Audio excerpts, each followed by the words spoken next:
Fintech4good is really, we call ourselves as an ecosystem, and we identify a few bridges. And one is, the technology community with the international development. We know that technology will make impact in the international development, but there is a gap there that, so we want to fill that gap.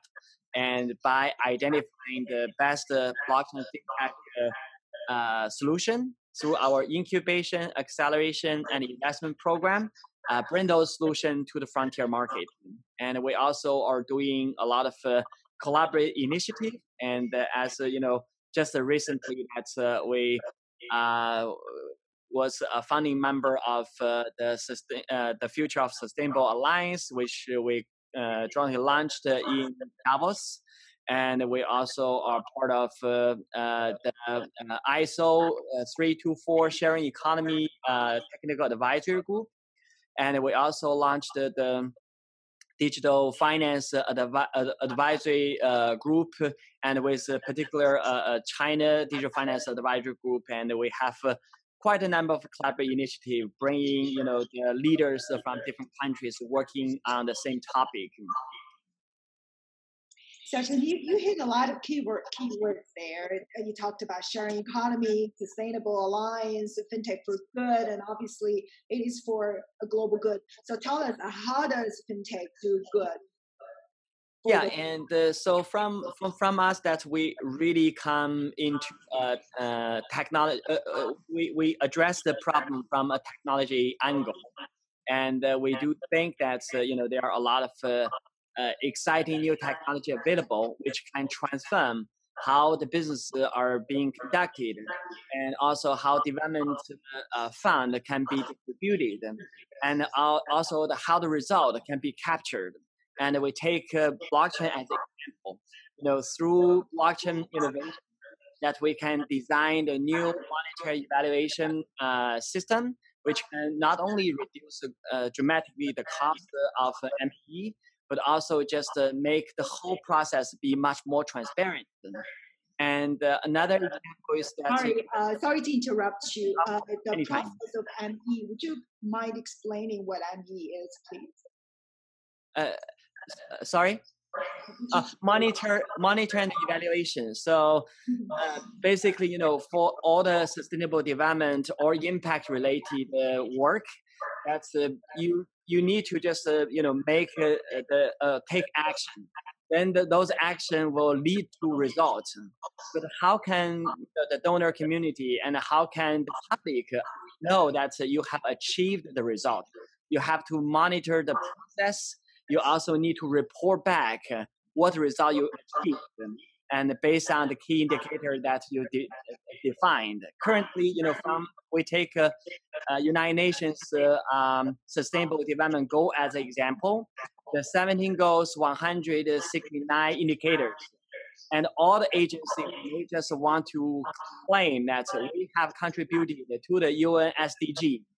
You have to just report back what results you have achieved, and then you have to just monitor all the indicators and using the data to tell how many people are driven out of poverty, and how many women you helped to just get a better job, and how many climate mitigation, how much climate mitigation that you have achieved, etc. So all of them need take a lot of time, and also are very costly. And using blockchain-based M&E platform, and while the activity happens and all the data is being recorded by a third party, which has nothing to do with the transaction, which guarantee the accountability, and all the data collected from recorded in the blockchain system cannot be tampered. In this, that all the public and the donor community will just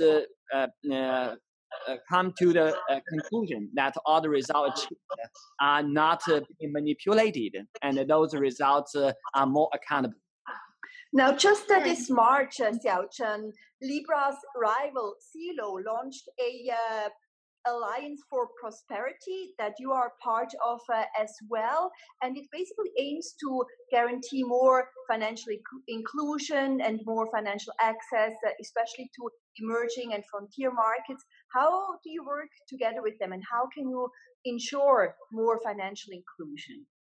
Yeah, so basically, we first come to what are the change our theory of change. So what make it impossible for the unbanked, underbanked to receive proper financial service?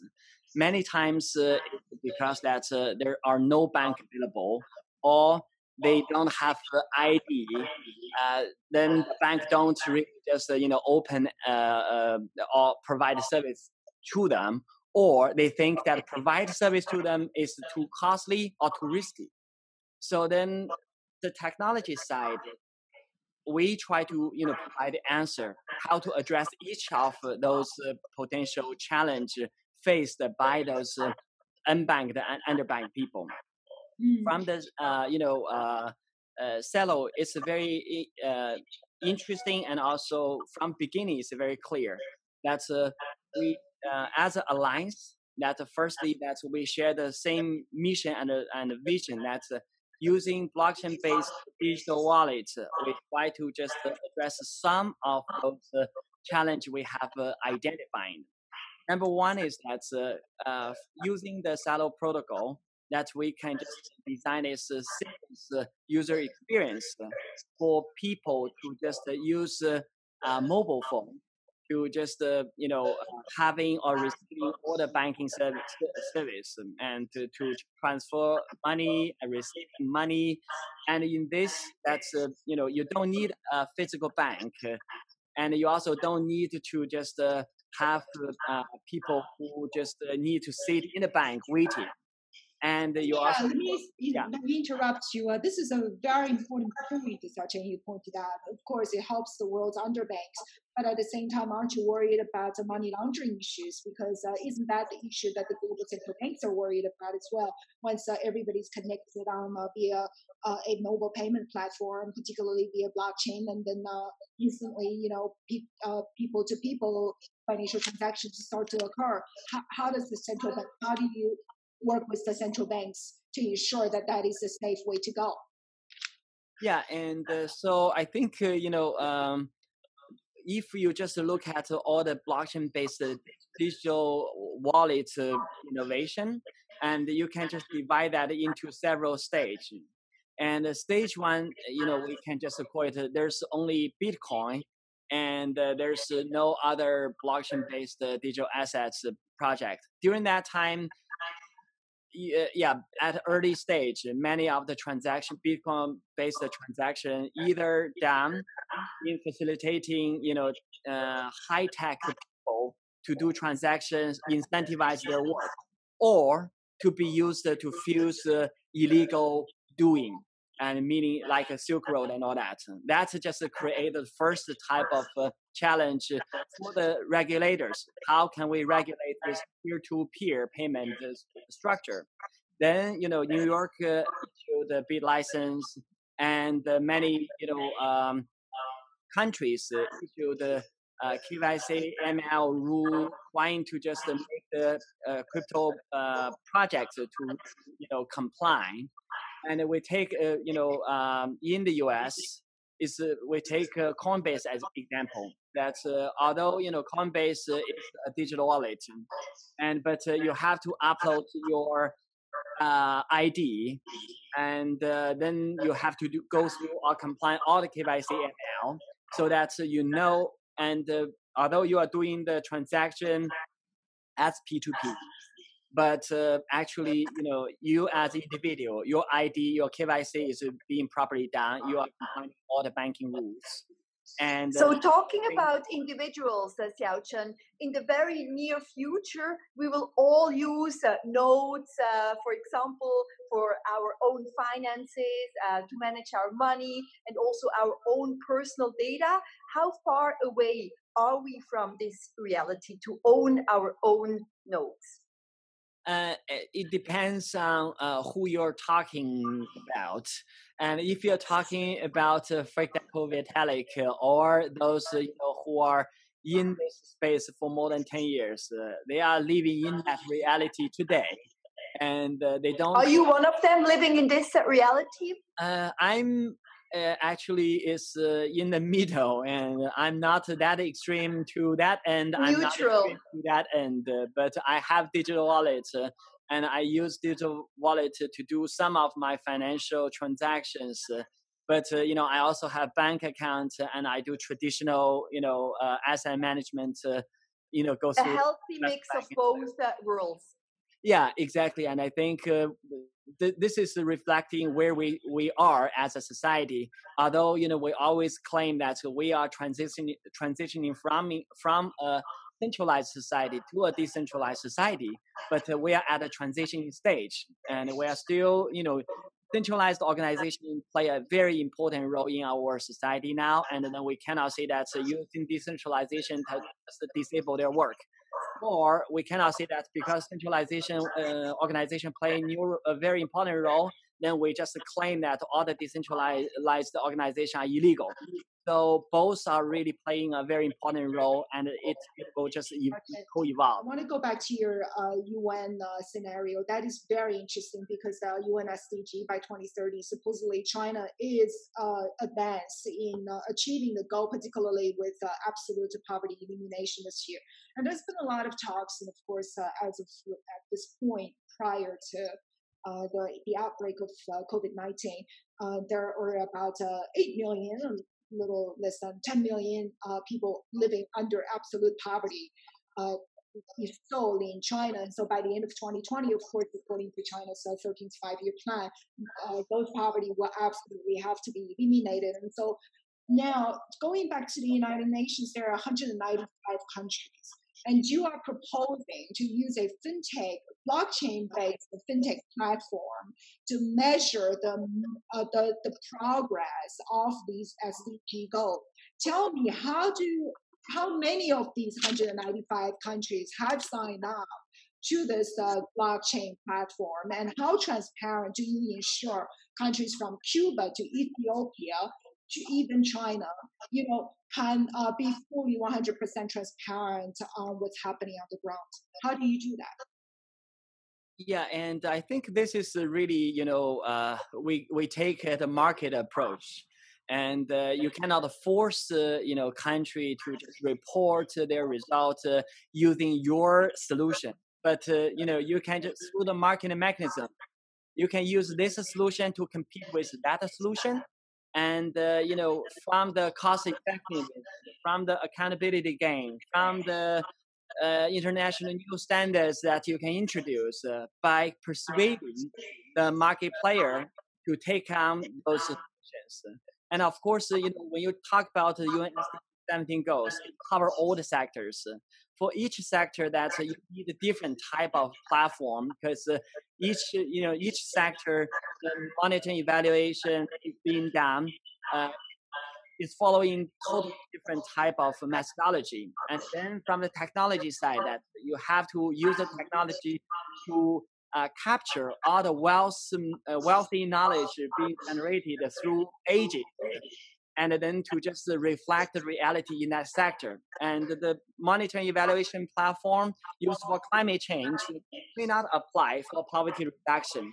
And the same apply to renewable energy development. You have to really combine different type of technology together to really address the specific challenge faced by that sector. So let me ask you, are you Fintech4good helping the United Nations building this blockchain infrastructure at this moment, or is this still basically a conception at a conceptual stage? Yeah, and all the UN agencies are looking into this. But as blockchain-based monitoring evaluation, or in general, blockchain-based solutions are at a very early stage. And if you follow the news, you can see all the UN agencies are piloting some blockchain-based solution. And there are some tracing tracking solutions. There are some digital identity solution. There are some monitoring evaluation solution. And from Fintech4good, we are heavily involved in many of those initiatives. And I'm part of the UN STEP Digital Economy Task Force. And for example, we just had our COVID-19 Task Force COVID-19 discussion, and using technology to address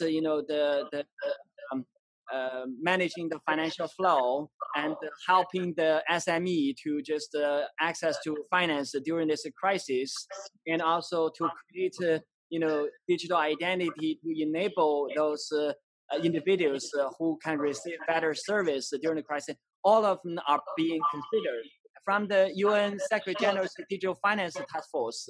And then the task force is also setting up this crowdsourcing platform to just surface other solutions. We are all part of all this dialogue.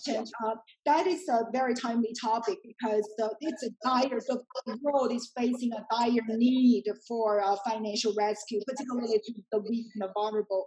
How long is it going to take for the United Nations to do this task force, do feasibility studies before money is actually put to place on the ground to these people in need? I suppose the world cannot wait much longer, right? It'll be better yesterday than it is today. Oh, what you're talking about, when is it going to be actually put in place? Yeah, and I think the first and foremost, that's UN system is only one of the player in addressing this global pandemic, and the UN cannot address it alone. And then we talk about those task force. All the task force members are external experts who are assisting UN to do their job. And what we can do is really just surfacing all the solutions, testing solutions, and the private sector demand, and give those solutions, give those demand to UN. Then UN can understand, what are the tested solutions available and which can be used to scale up in the future, or some of the private sector needs which need to be addressed. Then to be included in the solution design. So those are the main work that the task force is doing. And I think when we just talk about COVID-19, many work is still being done at the country level and city level, even county level. And we see the Indian government is doing a lot of great work in innovation, trying to bring technology to do self-reporting, to do hack for COVID-19. Then there's we are organizing this solution room as a place where that's in the next few weeks that we're going to share many of those solutions, which are exciting. But of course, a lot of this work has now come to a standstill, isn't it, because of the coronavirus situation? I think coronavirus really actually, although it's sad, but it's really just also bring an opportunity, isn't it? Opportunity a lot of make a digital economy as the next economy or next society we are living in. Yeah. A lot of people are saying that a lot of digital banks and fintech startups are actually facing, a survival of the fittest kind of situation, because it's their first stress test actually to survive, because some of them have only just started, are new kids on the block. So will they actually survive, some of them, this current crisis that we are facing with the coronavirus? Yeah, for that, our comparison is that all those startups are like other startups. All startups during crisis are at a survival stage, and they are not different in that. And they have to, interestingly, we always do the same thing to our startup portfolio. That's survive now, and then you will have a future. Die today, and then it's the end of the game. That's a great advice. Yeah, so at this point, but actually, a lot of the digital technology company, which are now starting new business, like trying they based on their existing public ledger, that then they designing this donation platform. They are just using the medical asset backed digital assets lending, and there are a lot of innovation in this. And everyone, if you are an entrepreneur, if you are an innovator, you see challenge, you see crisis, you see opportunity, and many of them actually are moving to the next level and passing that stress test. Yeah. So many will die too. Yeah, sorry I have to mention that. It's supposedly fintech has always had this digital opportunity and advantage, particularly for China. Where in a lot of second tier, third tier cities, particularly in the rural areas, it's very efficient in addressing the financial resources to the people that are in most dire need. And so fintech has this advantage. So over the past few years, we have seen a lot of, in terms of poverty elimination in China, fintech has been widely adopted. And so tell us about some of the China experience and how do you see China in using fintech actually to building inclusive finance at this point in time? Yeah, and I think I want to address this from two different angles. And one is, from the number. And when you just look at the poverty reduction and using the global number, and China contribute a majority of that, poverty reduction result, what the whole global community achieved, which means that China did a lot, achieved a lot, and so that big number matters, and so yeah, that is the first angle. The second is that if you go to like a city like Hangzhou, you will see that the people there living in the reality which is completely different from any experience from any other city in the world. They use WeChat to just do almost everything: communication, banking, wealth management, insurance, and everything. So then and also people in China, they don't even use cash anymore. They can use digital payment to just pay almost for any service they receive. Sure. And that's supposedly. I want to add one more point around the COVID-19. Because during this process, because of the familiarity of all the citizens in China are very familiar with the digital technology, and now when the government introduced using WeChat to scan and then to do self-reporting, and then that's becoming a very innovative and effective way for the COVID-19 self-reporting and self-isolation. And I think that is also some good experience, might be interesting and useful for other countries if they want to just reduce cost in implementing the self-reporting regulations. So on a scale from 0 to 10, Xiaochen, how worried are you at this point about data privacy and cybersecurity attacks and so on? Like if 0 is not worried at all and 10 very worried. Yeah, I would say that probably 5. And you're very neutral. Yeah, the reason is very interesting. If you live in both worlds and you talk to the innovators who are looking at the future and tell you that privacy as a term will be redefined. The future society that people's concern and also about privacy will disappear, will have a totally different understanding. Then you have another generation and who live in the reality and also suffer from the privacy attack in the past. Tell you that they are just they don't understand what they are entering into, and finally it's also already too late.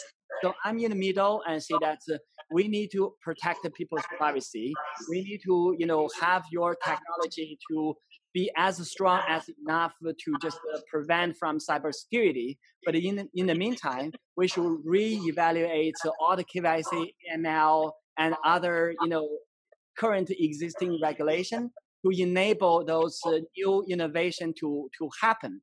Otherwise, many of the current regulation is really to regulate the old technology, which doesn't really capture the novelty of the new technology. We have to be ready to be open to change to make that innovation happen. So I suppose the COVID-19 has brought many redefinitions of some 20th century concepts that we as humanity, I think, embraces on, including civil liberty. And now looking at all of us are being stuck at home. Then coming back to fintech, supposedly out of this crisis, which what Martina has talked about, China has actually indeed used it as an opportunity to develop into a more digitized economy at this point in time. Fintech specifically, if you want to bring out the three fundamental benefits of fintech, Xiaochen, that can address the global COVID-19 crisis, what are those three things? Yeah, I would think number one is using fintech to just manage the financial flow, because we really want, for the financial relief or the post-disaster, post-crisis response, we want the right money go to the right folk who need the right help. And currently, the way to do that is really costly, and there are a lot of mysterious things happening there. And using fintech, we can definitely just streamline the process, reduce the cost, take the middleman out, and also make the whole process more accountable. So that's the number one. And number two is that using fintech to mobilize more resources. And I think that is critical. During the crisis, there's always a shortage of anything or everything. And that we can use the fintech really to just identify, to have more precise fund matched with more precise supply. And in this, that creates a totally transparent marketplace where that you don't need to, nobody will just, stock the goods and then increase the price and everyone pay more. And the third component for fintech, I think, is really around the accountability factor. So I think, everyone is talking about the crisis, but the crisis is changing our life, changing our business, changing our society. And what will our future society look like? Fintech actually now being capacity during the crisis are creating new picture or new reality people live in every day. Now, people in the US are doing the digital happy hour and just, doing online learning. And we are doing the online, event, show, and all that. Everyone will live their digital life during the crisis. And after that, what business model can come out of that? And how to just make this be successful and continue to change. That is the question, Xiaochen, because we have these Skype dinners and after-work parties on Instagram Live and so on.